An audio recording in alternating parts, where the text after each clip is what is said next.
Bienvenidos a este espacio del segundo curso de actualización en infectología crítica, en el cual vamos a abordar los distintos avances tecnológicos en bacteriología que han permitido dar una respuesta rápida al diagnóstico del paciente. Mi nombre es Daniela Baustat, yo soy bacterióloga y estoy a cargo de este taller. Estamos todos habituados al flujo de trabajo que tiene un laboratorio de bacteriología, en el cual siempre ingresa una muestra. Cada una de ellas tiene una forma de tomarlo, lo puede hacer el médico, lo puede hacer el paciente. Cada una de ellas también tiene una condición de toma de muestra. Y una vez que es remitida al laboratorio, esta va a ser procesada.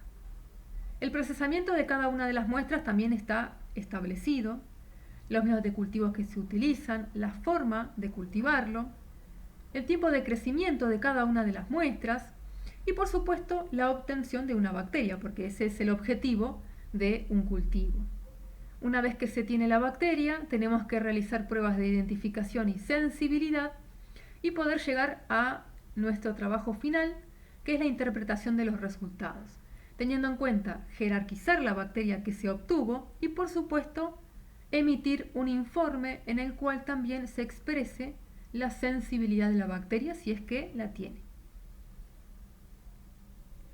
El problema de todo este flujo de trabajo es el tiempo que tardamos. En todo este tiempo, el paciente está con un tratamiento empírico que quizás puede no ser útil para el tratamiento de la infección que presenta.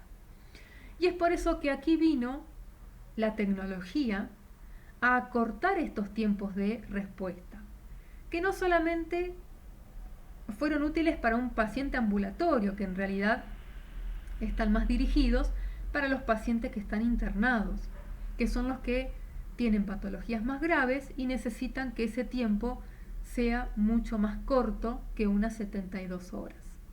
Porque como todos sabemos, un tratamiento dirigido tiene mejor o da mejor sobrevida al paciente.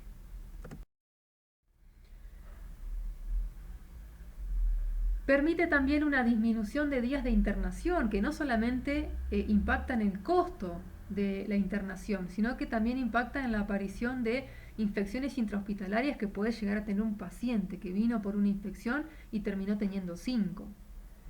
Por supuesto, evitar tratamientos empíricos e innecesarios, tratamientos que ya no tienen que ser utilizados. ¿Por qué? Porque el usar antibióticos no solamente aumentan los efectos adversos en el paciente, sino que también hacen que bacterias empiecen a desarrollar mecanismos de resistencia que no solamente en la bacteria que está causando la infección, sino también en toda la flora de ese paciente, y después empiezan a aparecer infecciones intrahospitalarias por bacterias multiresistentes.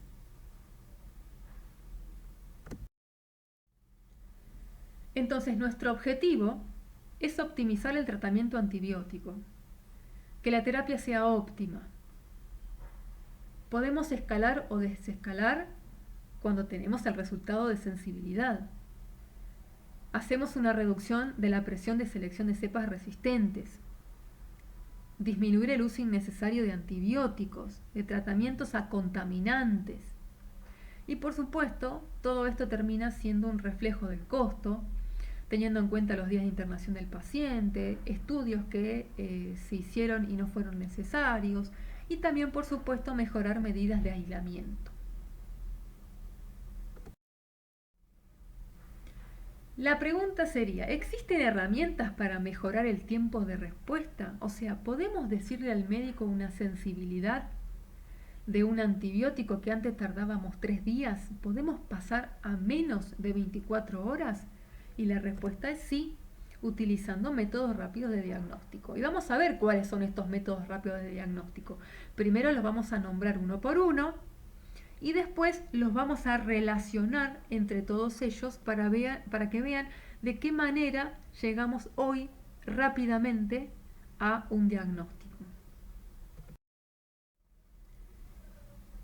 Igual tengamos en cuenta una cosa, Las técnicas habituales no fueron reemplazadas por los métodos rápidos. Los métodos rápidos simplemente son complementarios a las técnicas habituales.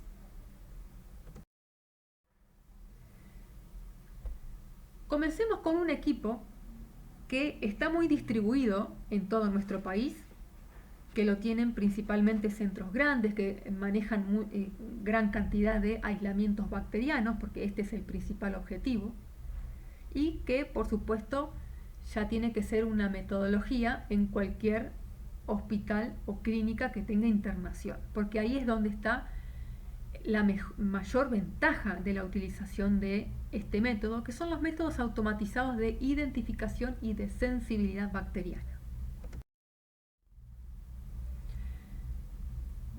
Como este es un curso que tiene muchos médicos y que no están muy familiarizados con lo que es el laboratorio de bacteriología, les quiero mencionar que el método convencional tiene que ver con el cultivo de la bacteria. Cuando uno tiene una bacteria, realiza pruebas bioquímicas para identificación. No puede simplemente identificar a ojo. Más allá que uno puede tener una idea, no puede dar nombre y apellido simplemente por ver la bacteria.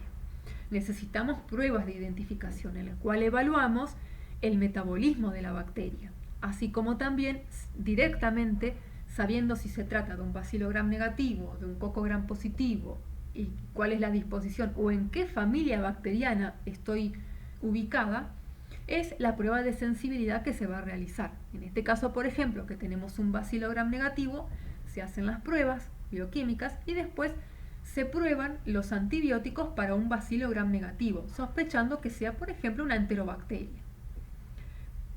Cualquiera de estas dos requiere de 24 horas, porque necesito el crecimiento bacteriano. Es decir, yo no puedo dar un informe antes de esas 18 a 24 horas. Lo realizo un día y lo tengo que leer al otro. Y ahí vienen a cortar estas 24 horas los métodos automatizados, que también van a partir desde una bacteria, ¿sí? Hay distintas marcas, cada uno puede adquirir el que quiera. Las ventajas y desventajas de los tres equipos es exactamente la misma. Pueden llegar a cambiar algunos antibióticos que prueban los equipos, pero la realidad es que los tres tienen el mismo rendimiento.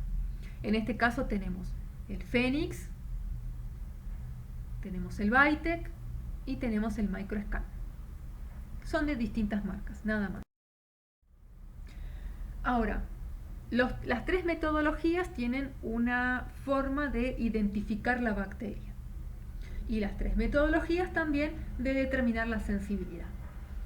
Recordemos una cosa, los métodos de difusión, que son, digamos, los menos costosos, los métodos que realiza cualquier laboratorio de bacteriología, son métodos que nos dan halos de inhibición con un antibiótico, en el cual yo solamente puedo decir sensible o resistente, nada más.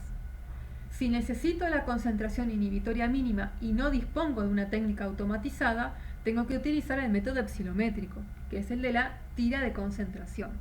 Pero no lo puedo utilizar para todos los antibióticos, sino que solamente se utilizan para algunos, porque es una metodología cara. Y esto es lo que viene la técnica automatizada. La técnica automatizada nos expresan todos los antibióticos que prueban como concentración inhibitoria mínima. Y esto es una gran ventaja.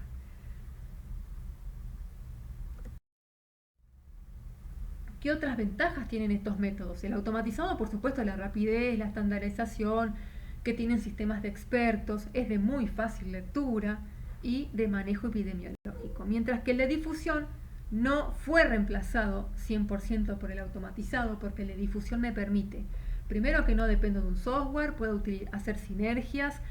Necesito todas las alternativas de tratamiento para las bacterias multiresistentes son realizadas por métodos de difusión, no las hacen los automatizados. Utilizo difusión para gérmenes de lento crecimiento y para hoy en día, por ejemplo, la detección de la sensibilidad de colistina, porque ya el automatizado no se puede usar. Y por supuesto tiene sus desventajas. En el método de difusión, la gran desventaja puede llevar a una falta de reproducibilidad, es lento porque no puedo hacer una lectura antes de esas 18 o 24 horas, y hay algunos antibióticos que no se pueden probar por difusión. Y el método automatizado es el mayor costo. De todas maneras, amortigua todo lo que ahorro en cuando rápidamente le puedo dar un resultado al médico, ¿sí? Para que en realidad el impacto tiene que ver con el uso de antibióticos, disminuye la cantidad de días que el paciente está internado, porque el tratamiento dirigido es mucho más rápido, ¿sí? Pero bueno, la gran desventaja es que no puedo elegir los antibióticos que quiero probar, ya son fijos, vienen desde el fabricante. Es por eso, y tampoco puedo hacer sinergias, y tampoco cuando me dice que hay una bacteria multiresistente, me especifica exactamente cuál es el mecanismo que está implicado.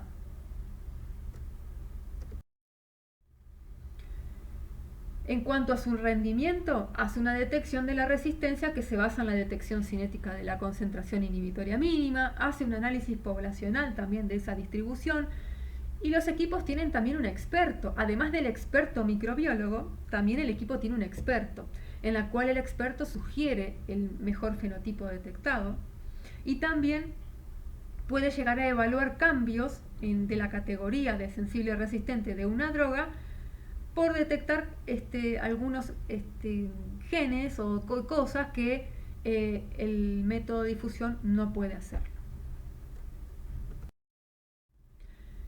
Vamos a ver algunos ejemplos. Les voy a mostrar el VITEC porque es lo que tenemos en el servicio. En este caso, por ejemplo, el VITEC ha logrado en casi 9 horas detectar la sensibilidad de esta bacteria y fíjense que es una bacteria muy sensible. Apenas tiene una blea o una hiperproducción del AMC plasmídico, ¿sí? Porque solamente vemos que es resistente a ampicilina y es de categoría intermedia a ampicsulbactam y cefalotina, o sea, no tiene una BLE, no tiene una beta-lactamasa de espectro extendido, ni tampoco tiene una carbapenemasa. Esto es muy útil porque si, por ejemplo, el paciente estaba internado y tiene puesto meropenem, se puede decalar. Esta Escherichia coli. Fíjense que acá sí detectó una BLE, ¿sí? Me lo está expresando en esta casilla, BLE positiva, y además observamos la cefotaxima y el cefepime que están en categoría de resistente, lo cual coincide con que la bacteria tiene una BLE. Entonces, si el paciente en este caso estaba con meropenem, lo correcto sería que siga con este antibiótico, porque no puede decalar a una cefalosporina de tercera generación.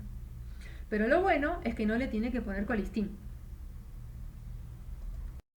En este caso, fíjense, tenemos una BLE negativa. Ahora, las cefalosporinas de tercera, de cuarta y los carbapenems están en categoría resistente. Esto me puede estar implicando, como tal me dice el experto, que existe una carbapenemasa. Y fíjense que el resultado final lo dio en 9 horas. Entonces, si esto fue largado a la mañana, ya a la tarde se puede observar este antibiótico, si por supuesto el laboratorio tiene personal a la tarde o personal de guardia, poder comenzar a hacer las búsquedas de mecanismos de resistencia, que si no tendría un método automatizado, recién lo haría el otro día. En esos mecanismos de resistencia, los más comunes de buscar, porque existen muchísimos, podemos ver si en realidad son mecanismos de impermeabilidad, si hay flujo, si es una bacteria que tiene una cefalosporinasa cromosómica inducible y que en realidad está hiperproducida, beta-lactamasas como la beta-lactamasa de espectro extendido, que igualmente el automatizado lo detecta, y por supuesto las ya en esta pandemia famosas carbapenemasas como la metalo-beta-lactamasa, una KPC, una OXA48, OXA163, entre otras carbapenemasas, pero estas son las más comunes y las que realmente han sido protagonistas de esta pandemia, principalmente en las instituciones que tienen internación. Las beta-lactamasa de espectro extendido son viejas conocidas. Están en nuestro ámbito hace muchísimo tiempo. Y no solamente en el hospital donde se iniciaron, sino que hoy ya también tenemos BLE de la comunidad, principalmente en pacientes que o consumen antibióticos sin prescripción médica o son pacientes que van y vienen del hospital. La forma de buscarlas es sencilla, no solamente con el método automatizado, que si ven ahí en la pantalla, tienen una casilla que dice ble positiva, me está indicando que hay una ble, y si no, tenemos que utilizar el método de difusión, que se produce un efecto que se llama efecto huevo, efecto de cola de pescado, donde hay una apertura de los halos de las cefalosporinas de tercera generación, ya que el clavulánico inhibe la enzima y esto le permite a los antibióticos poder inhibir a la bacteria. La ventaja que tiene el método automatizado es que en unas 12 a 14 horas uno ya va a poder tener el resultado de ble y puede informarlo al médico. La desventaja del método de difusión es que sí o sí vamos a tener que esperar hasta el otro día. Y la desventaja de los dos métodos es que ninguno me puede decir de qué tipo de ble se trata. Y esto, por lo menos en este último tiempo, que hemos tenido la presencia en aumento de una ble que se llama de tipo PER, que está causando problemas principalmente para la elección de tratamiento, porque la mayoría de los que tenemos ahora está asociado a carbapenemasas.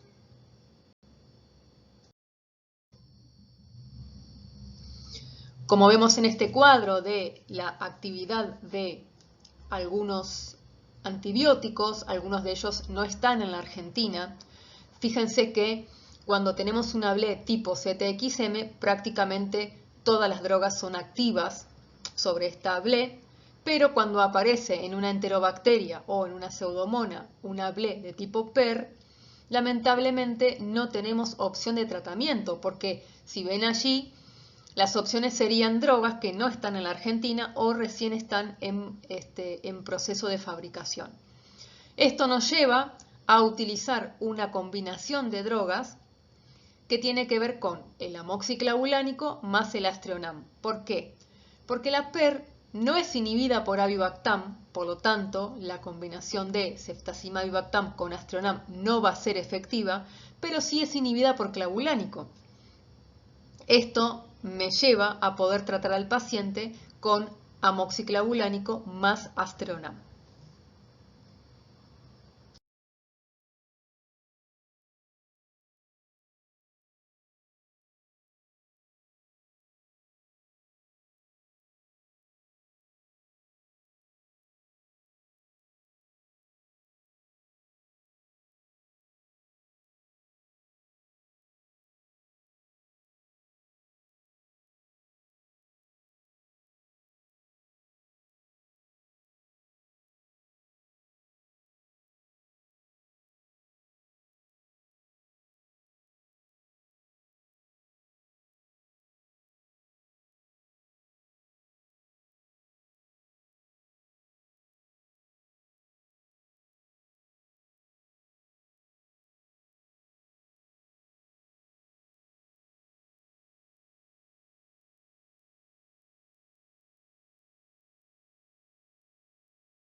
Existen diferentes métodos para detectar las carbapenemasas. Algunos de ellos son rápidos, como por ejemplo, por supuesto, la biología molecular, o lo que vamos a ver próximamente, que son métodos colorimétricos o también métodos de inmunocromatografía. Pero la realidad es que el método tradicional para poder establecer que carbapenemasa está presente es el método de difusión. Una serincarbapenemasa, como la KPC, tiene la característica de que es inhibida por el ácido borónico. Es por eso que, si observan ahí el efecto, ese efecto se llama efecto huevo y me está haciendo dar cuenta que está presente una KPC. En cambio, en el lado derecho de la pantalla tienen el EDTA, que también está ubicado entre carbapenems, en la cual acá se observa un efecto de abanico, de apertura, que me está indicando que hay una metalo-beta-lactamasa. La desventaja de este método es que no me puede diferenciar si esa metalo-beta-lactamasa es una NDM, es una BIM o es una BIM-IMP. Pero bueno, por cuestiones de conocimiento, sabemos que en general la NDM es la que está asociada a enterobacterias y la BIM y la IM es más encontrada en Pseudomonas. Muchas veces pasa que los carbapenems están afectados, pero no tengo ningún efecto con ácido borónico ni tampoco con EDTA, y esto me tiene que llamar la atención y buscar una OXA 163 o una OXA 48 que no contamos con ninguna droga, ningún disco como para poder ponerlas en evidencia. El método de difusión es un método muy fiel, muy bueno. El problema es que tarda 24 horas, o sea que son 24 horas que el médico no sabe que el paciente tiene una carbapenemasa. Entonces, ¿cómo podemos salvar estas 24 horas? ¿Cómo podemos apurarnos? ¿Sí?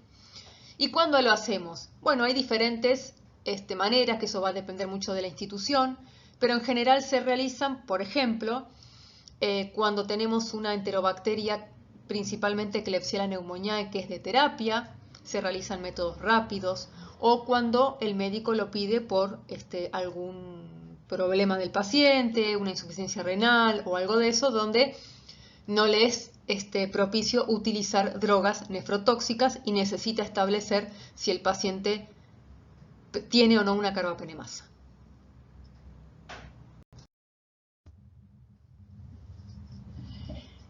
Estos dos métodos son muy útiles para detectar la presencia de una carbapenemasa directamente desde la colonia crecida, por supuesto, ¿no? Y quizás antes de hacer el antibiograma, porque no necesito el antibiograma para hacer este método. De hecho, lo mejor es hacerlo antes. Hay dos métodos. Uno que tiene su costo, como ven ahí la foto del número 1 y número 2, y otro que tiene un costo muy bajo y que solamente es un método colorimétrico. Necesita de un reactivo y necesita de una droga, que en este caso usamos imipenem.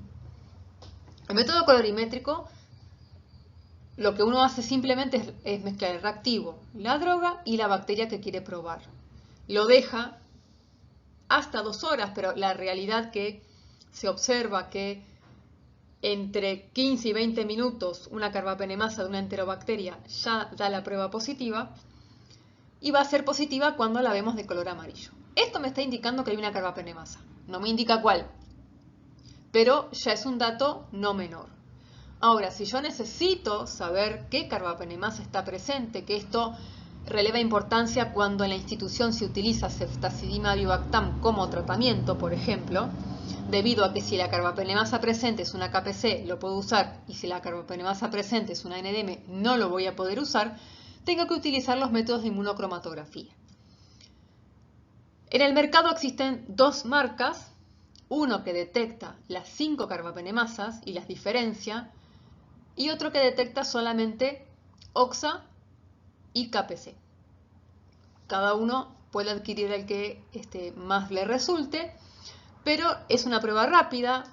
En unos 15 minutos ya podemos establecer qué carbapenemasa está presente o quizás también poder descubrir que esa bacteria tiene 2 o quizás hasta 3 carbapenemasas. Y también tenemos que tener en cuenta que ya desde un punto de vista epidemiológico, porque estos métodos de PCR no son métodos rápidos de realizar en el laboratorio, son métodos más laboriosos. Pero una vez que sabemos que la bacteria tiene una carbapenemasa, principalmente si se trata de las metal o beta-lactamasa, que no puedo discernir por un método fenotípico de cuál se trata, entonces tengo que utilizar la PCR en la detección de cada uno de estos genes. Pero esto ya es un dato epidemiológico, no impacta directamente en lo que es el tratamiento del paciente. Una vez que sabemos que hay una carbapenemasa, tenemos que probar por métodos de difusión, ya sea por disco o por tiras de concentración, las alternativas de tratamiento, que no las prueban los métodos automatizados, o por lo menos no todas. Tenemos en cuenta que hay que probar viejas drogas como la fosfomicina, tigeciclina, aztreonam y el meropenem. El meropenem se tiene que probar por tiras de concentración porque no es fiel el dato que da el método automatizado. el método automatizado la mayoría de las veces nos expresa un valor de mayor o igual a 16. Pero no nos dice si es 16 o si en realidad es mayor a 16. Y muchas veces también puede ser menos de 16. Es por eso que se establece que después del método automatizado, sí o sí se tiene que realizar la prueba por tira de concentración de la verdadera SIM de meropenem. ¿Por qué? Porque si da menor a 8 o igual a 8, se puede utilizar como tratamiento combinado con otra droga, que generalmente termina siendo el colistin. Y también como alternativa de tratamiento, tenemos que utilizar nuevas metodologías para la sensibilidad de colistina. Entre las nuevas drogas que se prueban también por tiras de concentración o por disco, es la ceftazidima vivactam, porque el resto de las drogas que ven ahí no están en la Argentina o todavía no han llegado, que también son muy útiles para diferentes mecanismos de resistencia, pero la realidad es que no están disponibles para su uso. Sí, ceftazidima vivactam, que se prueba y se informa en el caso de ser necesario. Y por supuesto se informa mientras que no sea una metal o beta-lactamasa, porque recuerden que no es activa sobre este tipo de mecanismo de resistencia. Como les dije, ya un método automatizado o una difusión por disco o tira de gradiente no son métodos aptos para evaluar la sensibilidad de colistina. Son métodos cuestionados, por lo tanto, tenemos que utilizar aquellos métodos que son aceptados, como la predifusión de tableta rosco, el sensitrite, que este es comercial, por lo tanto lo tengo que adquirir.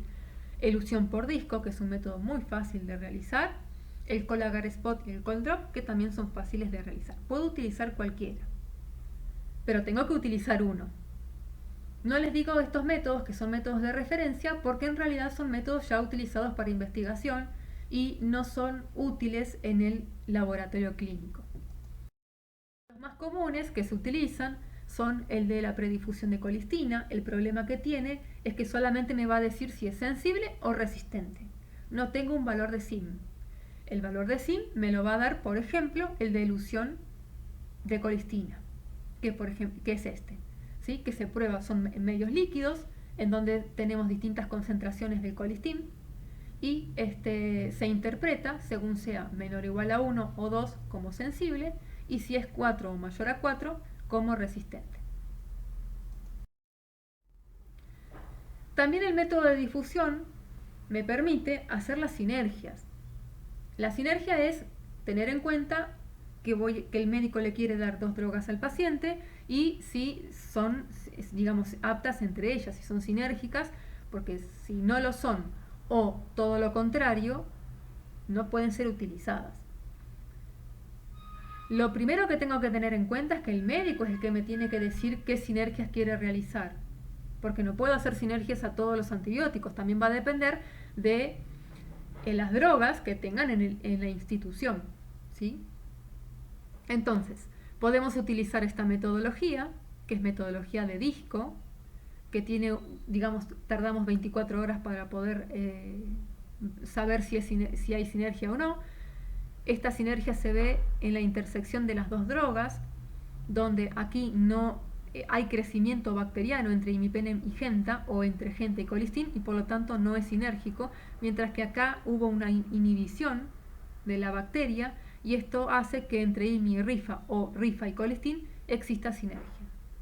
También se puede utilizar la sinergia con tiros de concentración. Lo que pasa es que este método requiere de 48 horas, porque primero se tiene que saber cuáles son las SIM individuales de cada una de las drogas y después hacer una relación entre ellas.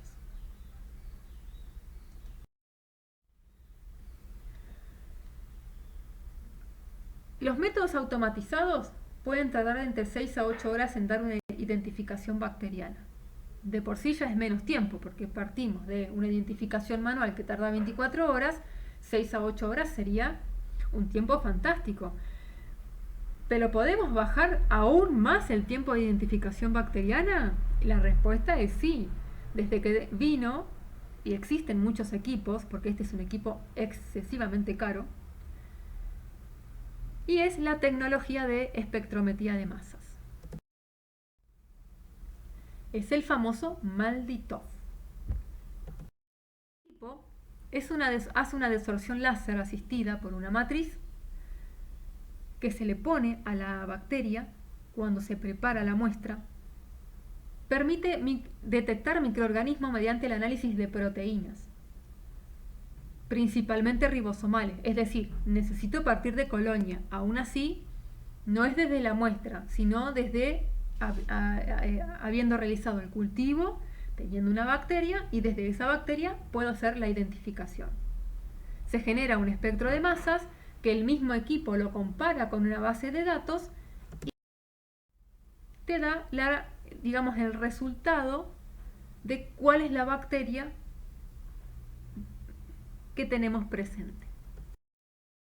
Vamos a suponer en este caso se largaron todas estas bacterias y fíjense que aquí nos da que esta bacteria fue Acinetobacter baumannii, esta fue una Escherichia coli, una Neisseria flava, otra Streptococcus pyogenes y así sucesivamente, con cada una de las bacterias. ¿Cuánto tiempo tardó en saber que es una Acinetobacter baumannii? 1 minuto, lo cual ha sido extremadamente ventajoso. ¿Por qué? Por darles un ejemplo práctico. Llegamos a las 8 de la mañana, vemos una bacteria, a simple vista no sabemos cuál es porque necesitamos pruebas manuales. Si la hacemos tardaríamos 18 a 24 horas. Si largamos un Vitek, 6 horas. Pero si tenemos el MALDI-TOF, en 1 minuto vamos a saber que se trata, por ejemplo, de una Acinetobacter baumannii. Entonces, ya sabiendo que es una Acinetobacter baumannii, podemos hacer la sensibilidad por Vitek o directamente manual. Y también probar las alternativas, porque sabiendo que es una Acinetobacter baumannii, por ejemplo, en el Hospital Muñiz, todos son multiresistentes. Entonces, sí o sí voy a necesitar evaluar colistina a través del método de elusión. Entonces, ya directamente lo largo. Ya sabemos que es multiresistente. Y por lo tanto vamos a necesitar drogas alternativas que, por ejemplo, el Vitek no las prueba, que son tigecyclina y minociclina, a menos que tenga una tarjeta suplementaria. Pero si no la tenemos, lo tenemos que hacer por difusión. Pero esto lo puedo hacer inmediatamente porque ya sé que es una Acinetobacter baumannii. Ahora, ¿qué pasa si me dice que es una Escherichia coli de un paciente ambulatorio? Directamente hago una metodología de sensibilidad por método automatizado. Y no pruebo nada porque ya sé que un paciente ambulatorio generalmente tiene Escherichia coli que son sensibles. Entonces fíjense cómo me permite poder decidir qué técnicas utilizar según la procedencia del paciente, o si está internado en terapia, o si está internado en una sala común. También cambia mucho cómo uno se maneja con estas bacterias. Es una metodología muy fiel y no solamente te dice el nombre de la bacteria, sino el porcentaje que está seguro de que es esa bacteria.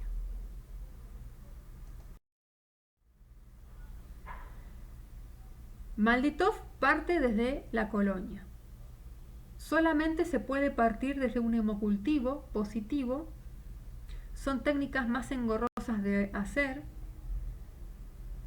y que eso está en proceso de poder realizarse. Pero podemos partir directamente desde la muestra para poder establecer qué bacterias tiene una muestra. Y ahí aparecieron los métodos de PCR real-time. El más común, el más distribuido en la Argentina en realidad, es el FilmArray. Este es un sistema de PCR y esta es la gran ventaja, multiplex. Está certificado, es muy sencillo realizarlo, la contaminación es prácticamente nula, es rápido, no precisa ni de mediciones, ni de pipeteo, ni de mucha manipulación de la muestra. Este es el equipo, tiene el tamaño de quizás más chico que una impresora, solamente tiene una preparación simple que puede llevar 1 minuto y parte directamente desde. En todo este dispositivo se va a realizar la PCR y después el mismo equipo analiza cuáles son los targets que tiene presente en esa muestra. tenemos que tener en cuenta una cosa, como toda metodología de PCR.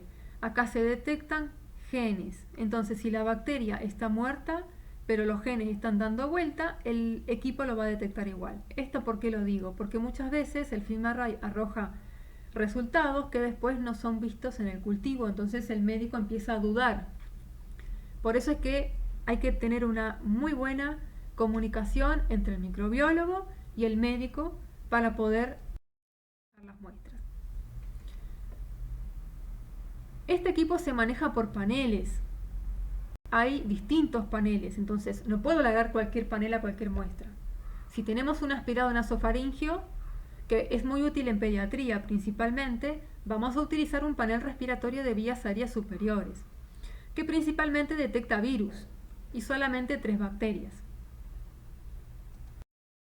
Si tenemos en realidad una neumonía baja, donde las muestras van a ser aspirado traqueal, lavado bronquialveolar y se puede utilizar esputo, pero se lo utilizan muy pocas veces, tenemos que utilizar el panel de neumonía. Este fue un panel muy útil en todo lo que fue la pandemia, porque por lo menos el Hospital Muñiz aumentó el número de pacientes, al cual obteníamos muchos aspirados traqueales, donde no solamente tiene bacterias, sino también tiene otras bacterias atípicas y también virus. Y lo, digamos, más valioso fue la detección de los diferentes genes de resistencia, que llevó a que las terapias, a utilizar antibióticos, escalando, decalando y hacer un gran cambio de lo que tenga que ver con el tratamiento. No solamente detecta BLE, que acá está reflejado por la ZXM, que es la más común que tenemos en la Argentina, sino también la detección de distintas carbapenemasas, como la IMP, KPC, Nueva Delhi, OXA48 y la BIM. Y también tenemos en cuenta que este panel, así como cuando tenemos un lavado bronquialveolar o un aspirado traqueal en el cultivo, necesitamos de jerarquizarlo desde el punto de vista de los puntos de corte, el panel también hace sus puntos de corte, pero no teniendo en cuenta unidades formadoras de colonia, sino copias por mililitro. Y se estableció que, digamos, después de diferentes estudios, que los puntos de corte que daba el FilmArray de 10 a la 7, de 10 a la 6, generalmente eran bacterias que crecían en el cultivo. Mientras que aquellos que, por ejemplo, tenían un 10 a la 4 o a veces un 10 a la 5, generalmente no estaban en el cultivo, o sea, no eran jerarquizadas por punto de corte del cultivo. Por eso que este fue uno de los paneles más problemáticos, porque muchas bacterias que detectaba el FilmArray después no aparecían en los cultivos y bueno, despertaba, digamos, una desconfianza del equipo. Pero si uno habla, si uno se comunica, puede llegar a, y principalmente cómo está la institución donde uno trabaja, para saber si los cultivos van a aparecer, no van a aparecer, si se trata, si no se trata. El panel de sepsis es un panel que ha sido mejorado con la incorporación de genes de resistencia, mientras que el panel anterior tenía solamente 3 genes. Este tiene la característica de que incluye los genes para la detección de metalo-beta-lactamasa, así como también para genes como por ejemplo oxalate, que es otra carbapenemasa, y distingue los genes MEC en los estáfilos. Esto aumentó muchísimo la utilidad, principalmente porque al detectar muchos de estos genes, los pacientes en general tienen que ser aislados hasta que se pueda llegar a demostrar, quizás en el cultivo, de que está la bacteria presente. Porque recordemos que esto es una técnica de biología molecular y por supuesto que detecta genes y no detecta bacterias viables. Por lo tanto, siempre hay que estar expectante del resultado del cultivo. Lo único que hay que tener en cuenta con este panel es que, a diferencia de los demás que partimos directamente de la muestra, en el panel de sepsis se requiere el hemocultivo esté positivo. Por lo tanto, el servicio tiene que tener el equipo de hemocultivos automatizado. ¿Qué pasa con el panel gastrointestinal? Es un panel muy útil, principalmente para el adulto, porque el adulto en general no asiste a la institución ni bien comienza con la diarrea, sino que siempre espera. Entonces, generalmente viene a los 4, los 5 días, donde ya la bacteria quizás está muerta. Entonces, los cultivos siempre, la mayoría de las veces, terminan siendo negativos y no sabemos cuál es el agente etiológico. Entonces, en todos estos pacientes es muy útil poder saber a través de la biología molecular, porque no necesito de la bacteria viva, que si existía algún tipo de bacteria o un parásito o un virus, que ya de por sí los virus en los adultos no se buscan. Entonces, por lo menos para nuestro hospital, ha sido un panel muy, muy útil. Y no menos importante, el panel de meningitis, en el cual no detecta bacterias, virus y la criptococosis. Pero bueno, es un panel muy útil para pediatría. No fue tan útil para el Hospital Muñiz, por ejemplo. Bueno, la pregunta es, ¿cuándo lo realizamos? Porque hay algo que no les dije, que seguramente lo deben estar pensando. ¿Cuánto sale? Es muy costoso, y en dólares. Entonces, no es cuestión de que todas las muestras que ingresan pasen a FilmArray. Uno tiene que tener un algoritmo de cuándo va a utilizar los paneles. Y esto tiene que ver también con la gravedad de la patología que tenga el paciente. Entonces, es muy útil en pacientes internados.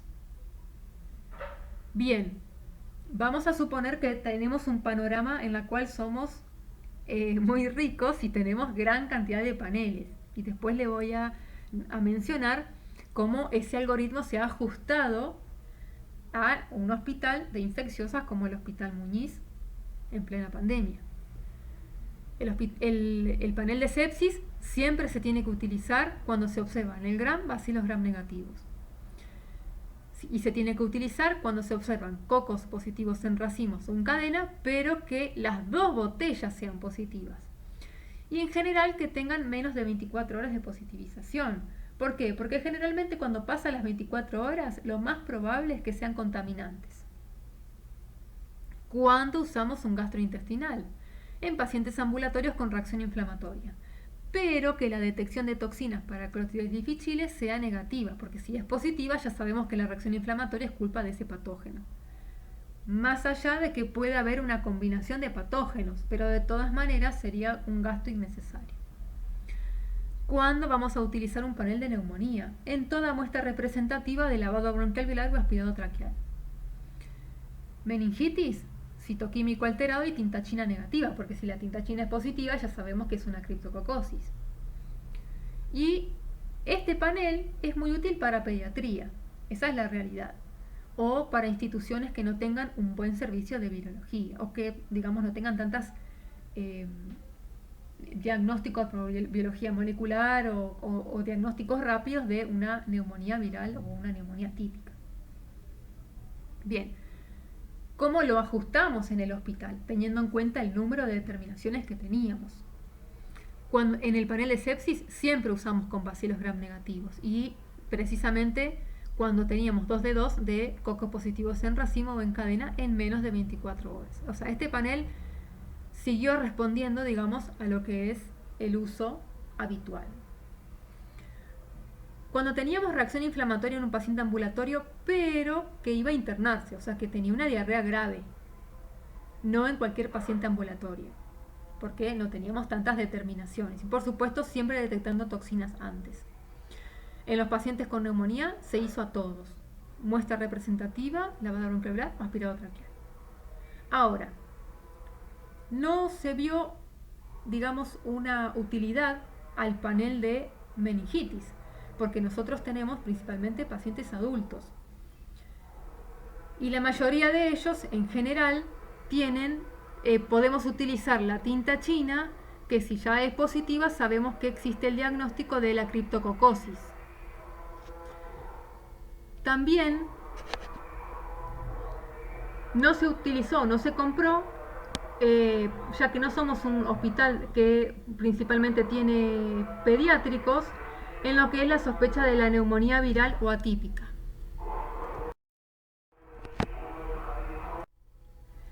Bien, veamos algunos ejemplos. Este es un panel de sepsis en el cual tenemos un Staphylococcus aureus que detectó el gen MEK-A, por lo tanto el tratamiento de este va a ser vancomicina. Además de una Klebsiella pneumoniae que no detectó KPC.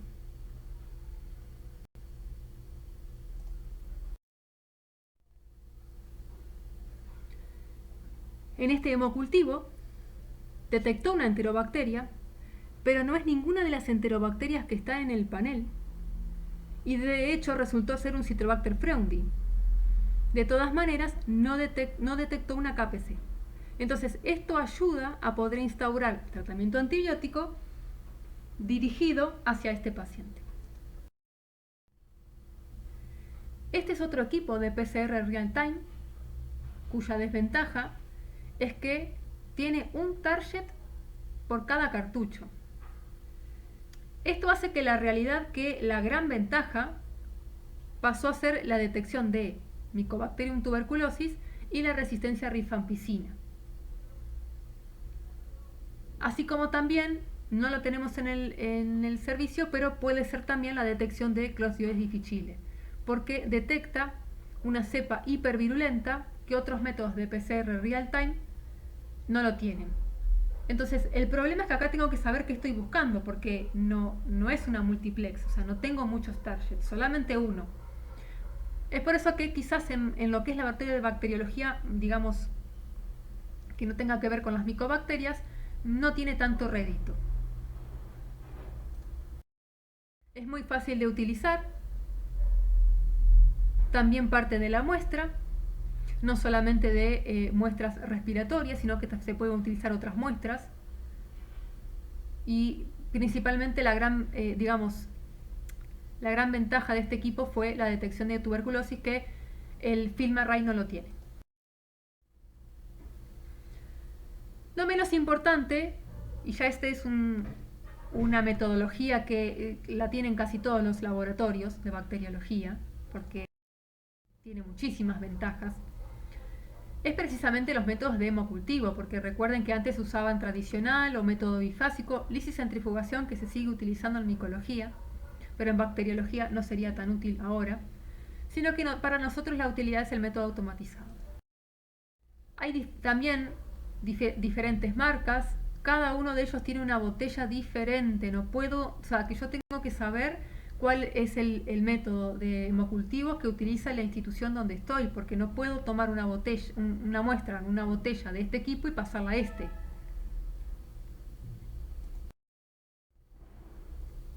La gran desventaja, el costo y el tamaño del equipo, pero fíjense que prácticamente no tengo nada más como desventaja, y en realidad el costo es en sí de la botella, porque si sacamos costos de todo lo que tenga que ver con el paciente, con la utilización de antibióticos, con la cantidad de días que está internado innecesariamente por tratamientos que no son adecuados, etcétera, prácticamente pasa desapercibido el costo. ¿Cómo sería el método convencional? Tenemos el equipo automatizado que nos dice que tenemos una botella positiva, se retira el hemocultivo, se hace el gram, el gram se informa al médico, le informo si tengo cocos positivos en racimo, si tengo bacilos negativos, si tengo un bacilo positivo en cadena, etcétera, o si hay una combinación de ambos, porque también hay bacteremias polimicrobianas. Desde esa botella se coloca en medios de cultivo sólidos, se tienen que esperar 24 horas y después tenemos la identificación y la sensibilidad, y de nuevo acá tardamos 48 horas. Menos que utilizando un método manual, pero de todas maneras son 48 horas.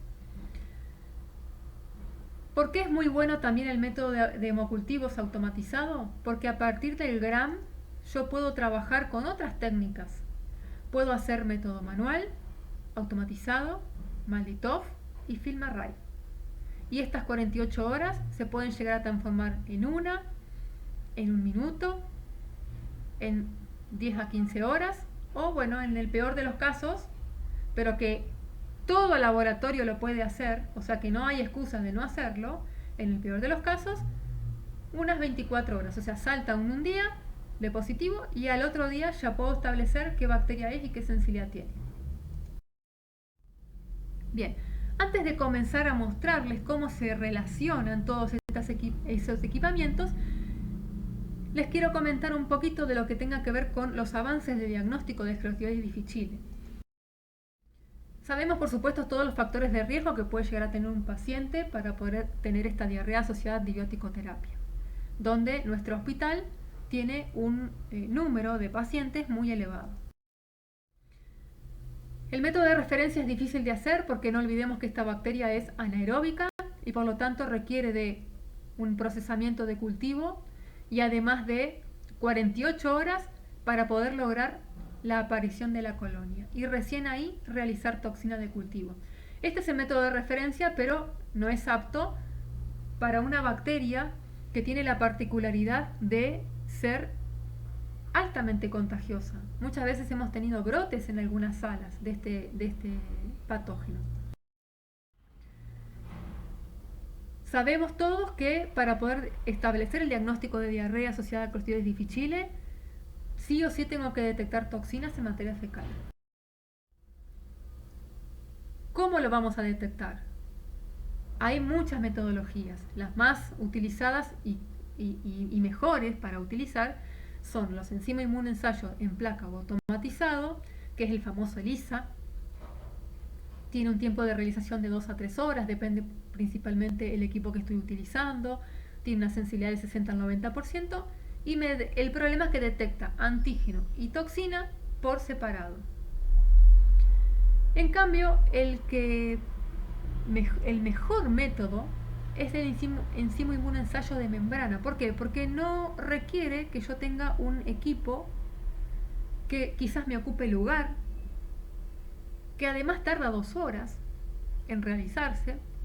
Simplemente este equipo es una inmunocromatografía de membrana que puede estar realizado en 35 minutos, 30 minutos la prueba y un ratito para poder hacerlo. Parte directamente de la muestra y detecta toxinas y antígenos, las dos al mismo tiempo o por separado.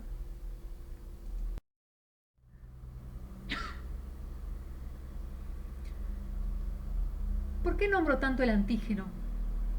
Porque el diagnóstico es por toxina. Entonces, ¿por qué el antígeno está metido ahí? Hay muchos trabajos que han dado la importancia de la utilidad de la detección de este antígeno y tenemos uno propio del hospital y hay muchos también trabajos de la Argentina, en la cual se ve que el valor predictivo negativo de la presencia o no del antígeno es prácticamente del 100%. ¿Qué quiere decir esto? Que si la metodología me dice que es antígeno negativa, el paciente no tiene el microorganismo, no tiene la bacteria, ni siquiera está portando a la bacteria. Aún así tenemos que tener en cuenta que este antígeno, que en realidad es la glutamato deshidrogenasa, no solamente está presente en el Clostridium difficile, también está presente en otras bacterias. Entonces, por eso es que el valor predictivo positivo es menor que el negativo. Bien, este es uno de los equipos más mencionados, que principalmente está presente en casi todas las instituciones que tienen internación, en la cual tenemos 3 posibilidades de diagnóstico: que los dos sean negativos y esto ya es diagnóstico negativo, que los dos sean positivos y esto ya es diagnóstico positivo, y el problema está aquí, cuando me da antígeno positivo y toxina negativa. ¿Qué hacemos en ese momento? ¿Es diagnóstico? No. Necesito métodos confirmatorios, que pueden ser la PCR, como ya les mostré, el GeneXpert, el FilmArray, o en el caso de no tener esto, necesitamos de un cultivo toxigénico y eso sí va a tardar 48 horas. Pero alguna alternativa tengo que tener para poder establecer si este antígeno positivo es un falso positivo o si tenemos un falso negativo de la toxina.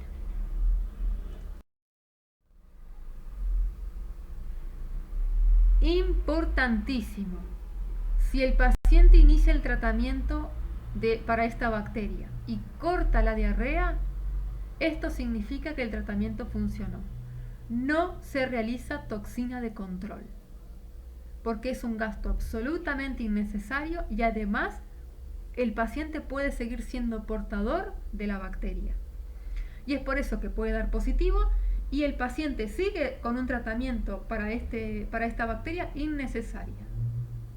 Solamente se va a realizar una toxina a un paciente que tiene diarrea y que ya tuvo diarrea por el Clostridium difficile cuando se evidencia que cortó la diarrea y vuelve a comenzar. Si no, no se realiza toxina de control. Bueno, vamos a relacionar todos estos equipos, ¿sí? Que es lo que tenemos hoy en la bacteriología actual. Por supuesto que no todos los laboratorios tienen todo este equipamiento, obviamente, pero alguno que otro podemos tener. Relacionemos todo. VITEC, que es, lo menciono porque es el que nosotros manejamos, pero puedo utilizar cualquier método, otro método automatizado, lo que es el cultivo, lo que es hemocultivos automatizados, PCR, MALDI-TOF y FilmArray. Bueno, un ejemplo. Ingresa la botella de hemocultivo al equipo automatizado de hemocultivos. A las 6 horas salta positivo. Se repica y se ve que es un Bacillus gram negativo. Esto se informa inmediatamente al médico. Tenés un Bacillus gram negativo en tal paciente. El médico puede iniciar el tratamiento antibiótico, pero nosotros podemos hacer, por supuesto, siempre el método habitual se tiene que realizar, pero después podemos directamente desde la botella pasar a VITEC. Desde la botella. Entonces, si la botella tardó 6 horas y el VITEC tarda 12 horas, 13 horas o quizás menos, y lo largué a la mañana, ahí ya tengo el resultado de que es una pseudomonas aeruginosa, toda sensible. Entonces, si el médico le puso meropenem o quizás optó por ceftazidima o por algún otro tratamiento antibiótico, lo puede escalar, decalar o decidir que es el tratamiento adecuado. ¿Qué pasa si ese resultado en realidad hubiera sido una Klebsiella pneumoniae, que es Ble negativa, pero informamos que los carbapenems están resistentes y el mismo equipo me dice que existe una carbapenemasa? Inmediatamente en 9 horas se le informa al médico que el paciente tiene una carbapenemasa. Entonces, si está solamente con meropenem, va a tener que adecuar el tratamiento. ¿Qué podemos hacer desde el laboratorio? Entonces me dice el médico, ¿le puedo dar ceftazidima Vivactam? Esperemos, porque si tenemos esta metodología y esa carbapenemasa detectada en la bacteria es una nueva DELI, no le pueden dar ceftazidima Vivactam. Por supuesto, si tengo esta metodología. Si no, meropenem colistin, esperando que el meropenem tenga una SIM menor a 8. ¿Qué pasa ahora si en vez de un Bacillus gram negativo tenemos un coco gram positivo en racimo? 2 de 2 y que saltaron rápidamente, menos de 24 horas. Aquí no solamente puedo hacer método manual o puedo leer FilmArray. Fíjense que la opción de VITEC no está, porque no puedo largar VITEC utilizando cocos, teniendo cocos. Sí o sí tengo que largar FilmArray. El FilmArray me dice, aquí tengo un Staphylococcus aureus MECA positivo, entonces el tratamiento es vancomicina. Ahora, puedo tener un coco gram positivo, puedo tener un Bacillus gram negativo o puedo tener la combinación de ambos. Y cuando evidencio ya en el gram una bacteria polimicrobiana, no puedo utilizar otro equipo que no sea FilmArray. Me dice que tengo un Staphylococcus aureus MECA negativo, o sea que evito el uso de vancomicina, y una Klebsiella oxytoca que en este caso no detecta KPC, lo que no me dice si tiene alguna otra carbapenemasa. Pero el nuevo panel de sepsis sí me va a establecer si hay Ble y si hay otra carbapenemasa. Pero acá ya puedo no utilizar vancomicina, por ejemplo. Eso es cuando partimos de un hemocultivo positivo. Pero ¿qué pasa si parto de una muestra de respiratorio? Si parto de un aspirado traqueal, que veo que es una muestra representativa. Y acá tenemos, por ejemplo, un resultado puede haber sido Haemophilus influenzae con un Staphylo aureus y un Streptococcus galactiae. Fíjense los recuentos que detecta FilmArray. 10 a la 7, que después apareció en el cultivo, 10 a la 6, que también apareció en el cultivo, y el Streptococcus galactiae que no apareció. ¿Sí? O sea, fíjense cómo uno, manejando también los recuentos que da el FilmArray, que no se olviden que no son unidades formadoras de colonia, puedo saber cuál después puede llegar a estar en el cultivo. Y este Staphyloaureus tiene la particularidad que es un meticilino sensible, entonces evito el uso de vancomicina.